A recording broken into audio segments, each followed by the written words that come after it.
Welcome to the 2025 Year in Review Captivating Health Insights podcast. Today we're talking about what's out, what's in, and what's next. That means we're talking about strategies that are outdated, what's in now in 2025, and what's coming next in 2026 for the Captivating Health Insights podcast.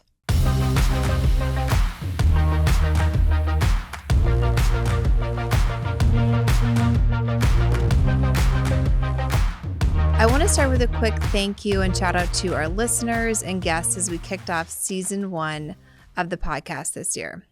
Since launching in May, the Captivating Health Insights podcast has had incredible conversations with thought leaders across healthcare and insurance. From GLP-1s to expert pharmacy insights, we've explored some of the biggest challenges and opportunities that are shaping self-funded plans. So today, we're looking back at the highlights and building up to our most popular episodes, sharing key takeaways and having some fun with what's in and what's out for 2026. Plus, I'll reveal what you told us you want to hear about in the new year. All right, well, let's jump in. Starting off with number 8 on our list of what's out.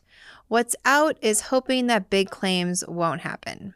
What's in is carving out coverage that turns risk into proactive protection. In 2025, we saw million-dollar claims become the norm, not just the exception. And from dialysis to gene therapies, the risk landscape is changing fast. Employers are moving away from hope as a strategy and instead embracing proactive solutions instead of reactive solutions, like carve-out coverage and specialty risk protection. Our guest from this episode, Jennifer Lee from QBE, said this: transplants aren't a question of if, but when. So that means by proactively carving out transplant risk, employers can protect their plans from catastrophic claims, stabilize costs, and actually enhance benefits for employees navigating life's most challenging health events. So tune into this episode if you're interested in understanding the financial impact of transplants, exploring ways for self-funded employers to be better at managing high-cost claims, and discovering how proactive coverage can actually generate stop-loss savings even without transplant claims. The best example, it's a little bit unfortunate, but the group really does see that savings when one of their plan participants has the transplants. They're able to really understand what those savings are and what the cost could have been and how it has not impacted their plan. Mm-hmm. Right. So I think the number one pushback from brokers or groups is that there's premium tied to this. And what I really say is, yes, there is premium, and it can be a small amount of premium, maybe $15,000, and that's the average that we see. Per year, so $15,000 annual premium for like a typical group size. Okay. Mm-hmm. But when you think about an actual cost of a transplant, right? A cost of a transplant, full episode of care on a kidney could be roughly $435,000, and that's just a kidney. Yep. And every 8 minutes, somebody goes on a transplant list. Oftentimes, it is a kidney. They are the most frequent. But when you think about bone marrow and stem cell transplants, those are well into the millions.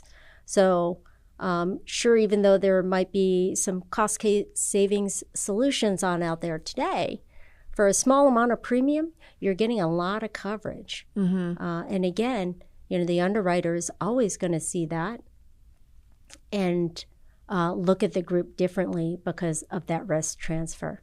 Gotcha. So this is more of a proactive approach to carve it out versus kind of waiting and seeing. And then if you do have one, then, okay, how do we manage this situation? Which some employers do. All right, number 7, let's talk about what's out with episode number 7. Using telemedicine as a quick fix for urgent care is what's out, and what's in is digital first primary care as the new front door to healthcare. So in this episode, Jason Chiriquino showed us how virtual care has essentially grown up It's not just about late night urgent care options anymore. Digital primary care is becoming the new front door to the healthcare system. And that creates continuity, it helps manage chronic conditions, and it can reduce costly ER visits. So employers that are leaning into this shift are seeing better access, coordination, and outcomes. The big shift here is that you're not just putting old care models online, you're actually reinventing how and when the care happens, which makes care more proactive and flexible rather than reactive. So check out this episode if you're interested in how telemedicine is evolving beyond just one-off virtual visits into actual relationship-driven care. The intersection of behavioral health, chronic disease, and data integration in a virtual model. And then also, if you're interested in ways to reduce the misuse of ER and urgent care via better virtual care access. When we think of traditional telemedicine, it's really important, and it's done an incredible role over the years. It really helped improve access. But when we think about traditional telemedicine, when I think about it as transactional care. You know, you go ahead, you wake up, and you have a sore throat, Maddison, and you know what? I have access to traditional telemedicine. I call in, I speak to a clinician who doesn't know much about me, but just knows what the concern is going on at that moment. So it's really, really transactional. And so where I see the evolution, I think is so critical, is establishing that relationship. That relationship that I had in the office for all those years now comes into the virtual world. And so that way, when you call in with your sore throat this time, I understand that I know, and I'm not saying this is you, but I know that you have diabetes. I know that you have hypertension. I know that you have 3 children. I know that you're struggling in this area right now. And I can always put that in the context of everything that's going on and take better care of you. All right, let's go into number 6 now. What is out? What is out is ignoring the fiduciary responsibility as a plan sponsor. And what's in is taking a proactive posture towards fiduciary responsibility. So in this episode with Adam Russo of the FIA Group, he first talked about mental health parity, and then he joined us for a bonus episode, and we dove into one of the most overlooked yet critical topics in self-funded health plans, fiduciary responsibility. So Adam explains in this episode why most employers don't realize that they're actually the fiduciary of their health plan and what that means when tough claim decisions arise. Through real-life stories, he highlights the finger pointing that can often happen between TPAs and brokers and stop-loss carriers, and why the employer ultimately bears the legal risk and reputational risk as well. The conversation also introduces the PACE program, FIA Group's fiduciary transfer service, which takes on the responsibility for final level claim appeals. All the audits that the Department of Labor does on plans to see if they are actually have mental health parity, it isn't like they're grabbing a list of companies and randomly picking one. Every single company that has been audited by the DOL, it's because somebody called their hotline, somebody complained, and typically it's a member or a family member of a person who is being either denied some access or completely denied access because of the example I just gave you. So we see all across the country now this consolidation, these purchases of all these mental health facilities by these large organizations who own them all. If you own them all, you can charge whatever you want. They have trained the billing departments how to work with the members. All right, moving on to number 5. What is out is thinking that self-funding isn't for your organization or sleeping on captives. What is in is taking control of your health plan with captives and a strong stop-loss partner. So in this episode and live recording of our Future of Captives Stop-Loss Leadership event, our panel experts dove into how self-funding and group captives can help employers tackle rising healthcare costs, manage high-dollar claims, and improve employee outcomes. This was a really fun conversation and live event, and our stop-loss leadership panel included Brad Nealon from Berkeley Accident and Health, Jay Ritchie from Tokyo Marine HCC, Tara Kraus from QBE, and our own Steve Gransberry, president of our Health Solutions division. And we really discussed the market trends in the stop-loss industry and what's really driving the rising costs of high-dollar claims. So tune in if you want to learn more about how captives help employers beat rising healthcare costs, what's driving those 2 million plus claims and specialty pharmacy spikes, and why brokers are now pitching captives not as a defensive strategy, but as a growth strategy. I always look at a captive I think of it as a large self-funded plan on steroids. So if you look at a large self-funded plan, you've got, all right, they've got their data, they can start customizing to what they're doing, but they've got one risk manager. Where when you get into a captive program, you actually have every member employer is now one of your risk managers. And when you can start aggregating that data and getting that first dollar data together and start looking at, hey, here's a hot spot. So think of it like a game of whack-a-mole. All right, hey, claims are popping up in this area. What solution can we engage and deploy to help manage tap that down? Great. Then what's the next whack-a-mole? What's the next thing we can do? And I think that's the brilliance of the captives, because you get that commonality of a pool of employers who can come together and attack issues. I think the future of captives is really robust. I don't think there's anybody on this panel, especially the three of us from the carrier perspective, who don't like captives and don't want to see them grow significantly across the industry. They've been really good. Well, to Brett's point, though, they do run, historically, they are running better than the average industry. Yeah. So something is different. What they're doing is working. They obviously have their own challenges, but they're outperforming the general market and stop loss. All right, on to number 4 of what's in and out. So what is out is treating GLP-1 drugs like a short-term fad, and what's in is actually building sustainable coverage strategies that balance cost and care.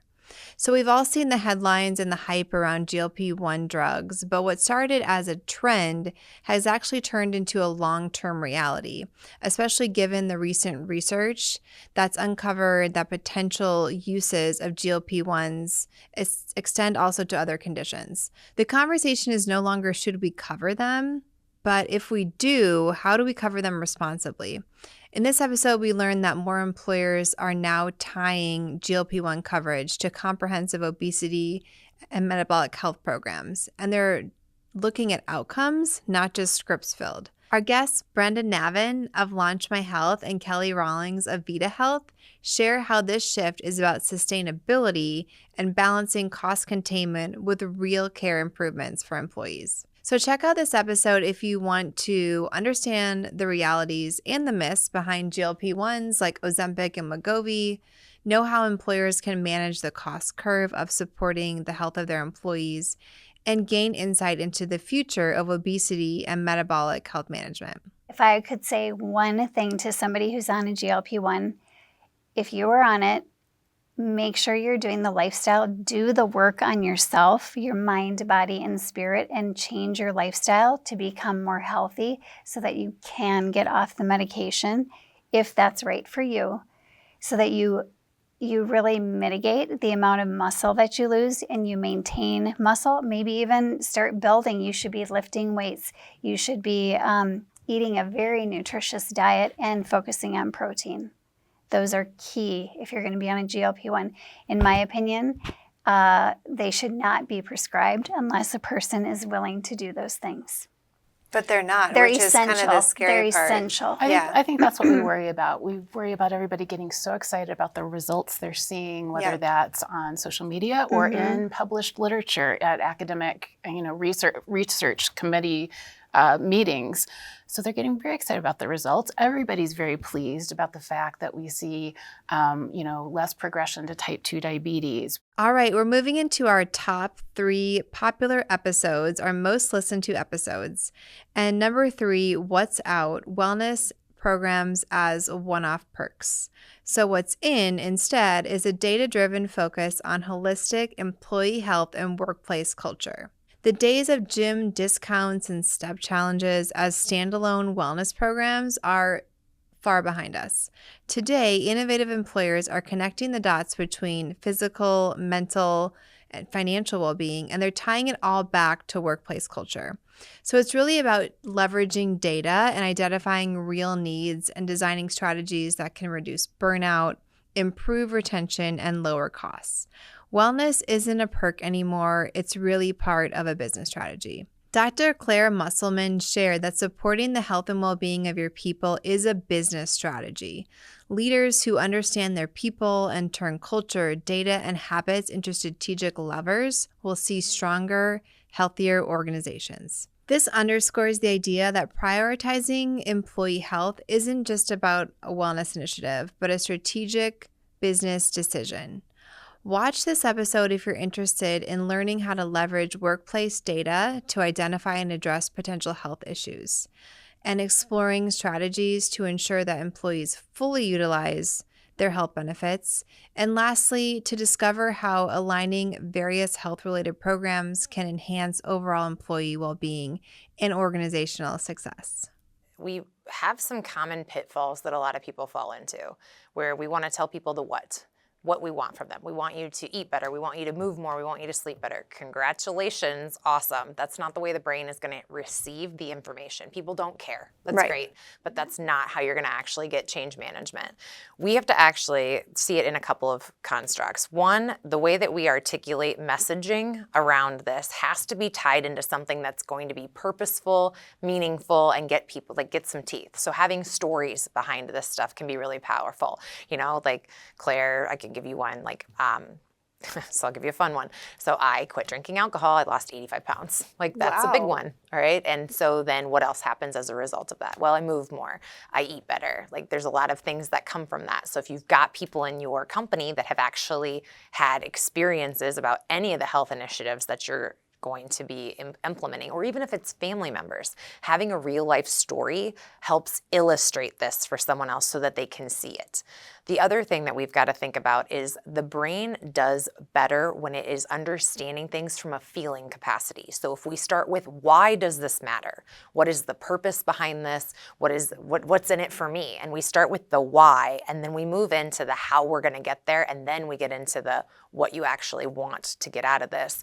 Our brains do a better job of buying in because we talk about things more from a feeling aspect, and that is the part of the brain, the limbic brain, that drives human behavior. All right, number 2, what is out is choosing a PBM based on rebates alone. What is in, however, is partnering with a PBM that prioritizes transparency and alignment. So for years, rebate checks were the shiny object in a pharmacy benefit management partner or PBM. But as many employers have learned, big rebates don't always mean lower net costs. In 2026, the smart play is with PBMs who align incentives, pass through pricing, and manage utilization with member outcomes in mind. The question employers are seeking is every pharmacy dollar delivering real value to the plan and the member? Kevin Kolbiowski, the founder of Navion, shared so many insights in this 2-part episode, but one key highlight was this: contracts are the linchpin of PBM performance. Employers that scrutinize fine print, enforce audit rights, and embrace flexible, layered solutions are really best positioned to manage pharmacy costs and care. In short, you can't outsource oversight. The contract is where the real power lies. So tune into this episode if you're interested in how to evaluate PBMs beyond the rebate narrative, learning the contractual guardrails that can protect the value of the contract, and then lastly, exploring alternative sourcing options like Mark Cuban's Cost Plus Drugs, 340B programs, and other assistance programs. What do you think are the biggest misconceptions that people have about PBMs today? Yeah, I think there's a couple of them. I think number one is the idea that there are good and bad PBMs or good and bad PBM models, transparent versus traditional. I think when we kind of go in and we're looking at PBM options, we're completely agnostic. What we want to do is we want to evaluate objectively every element of what they do and help our clients make that decision, because you could have a PBM that's great for a municipality that would not be very good for a large corporate client, right? So Those are two different PBMs. So yeah, you want to make sure that you're making that right choice, because it's expensive. So pharmacy PMPM trends, we've seen them over $200 PMPM. It's a significant investment. And I think oftentimes since costs are always going up, employers sometimes doubt the benefit they're getting. So we spend a lot of our time with our clients doing a lot of analytics to prove ROI on programs and make sure that they're comfortable with, the programs they selected or the PBM they selected. We made it to number 1, our most listened to episode, all about captives and self-funding. So what's out is thinking of captives as niche or too complex. What's in is recognizing captives as a mainstream solution for mid-sized employers. Captives have officially gone mainstream. And what was once seen as too complex or too niche is now a practical, proven solution for mid-sized employers who want more control and stability. Captives offer shared risk, stronger purchasing power, and access to a sophisticated cost management strategy. The mid-market has discovered that this isn't an experiment, it's a competitive advantage. And our key quote from Dave Gillis, SVP of Business Development here at Captive Resources in this episode said, self-funding and captives offer a long-term path to greater financial control, smarter healthcare decisions, and substantial employee benefits without going it alone. This highlights the dual benefit of captives, giving employers greater control and transparency while also leveraging the collective power of a captive. So check out this episode if you're interested in learning why self-funding and joining captives is gaining momentum amongst employer groups, seeing how captives offer a collaborative way to share risk and benefit from that shared risk, and then finally learning how stop-loss analytics and benefit levers give employers more control over their health spend. When you hear self-funding, you think risk, right? It's too risky for me. I'm a 75 life group, I'm a 100 life group. I can't stomach the, heaven forbid, $1 million claim that might come in. Well, that's why you're purchasing stop loss, so that you have that protection if there are catastrophic claims. So whenever an employer gets into a self-funded arrangement, they know what their maximum exposure is. So that's number one. The other is that a lot of employers don't think that they can control claims.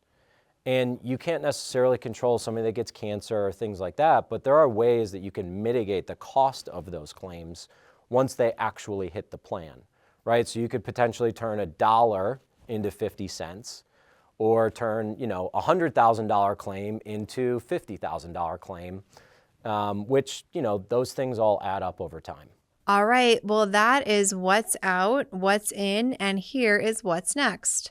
Excited to reveal the LinkedIn poll results on future topics for our podcast in 2026. Coming in at number 1 from the poll is cost containment strategies. Coming in at number 2 was Captives 101. Number 3 was employee health and benefits topics. And coming in last at number 4, very little interest, healthcare compliance, everyone's favorite topic. So we will go light in the compliance next year, but we'll definitely bring more topics on cost containment, health and well-being, and Captives 101. So drop me a note on LinkedIn or in the comments of this post. We really want this podcast to reflect the questions that you're tackling daily. Thank you so much for being listeners of this podcast and part of this community with Captivating Health Insights. It's been a blast being your host. I would love to hear what you've learned or implemented from this podcast and what you're excited about for next year.